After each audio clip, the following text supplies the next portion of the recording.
Dagdag kaalaman po, nagiging madalas na po ang mga pag-ulan kaya marami na pong nag-iimbak para mapakinabangan naman yung tubig na dala po ng ulan. Meron tuloy mga nagtatanong, pwede bang inumin ang tubig ulan? Nako, ang direktang sagot, hindi. Lalo na at may latest study ang mga siyentipiko tungkol sa tubig ulan. Kung ikaw ay nakatira sa lungsod, gaya po sa Metro Manila, delikado po na inumin ang tubig ulan. Kapag sa syudad, humahalo po ang mga pollutants sa ulan at nagiging kontaminado ito na delikado para po sa ating kalusugan. Kung ikaw naman, nakatira naman kami sa probinsya, pwede na yan. Kung saan hindi masyadong polluted ang lugar, hindi rin po ligtas kung agad-agad iinumin po ito.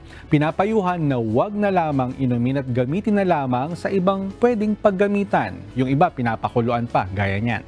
Sabi nga ng mga eksperto, rain is generally clean before it hits the ground. Pero sa kasalukuyang kondisyon natin, hindi na po ito safe inumin. Ayan.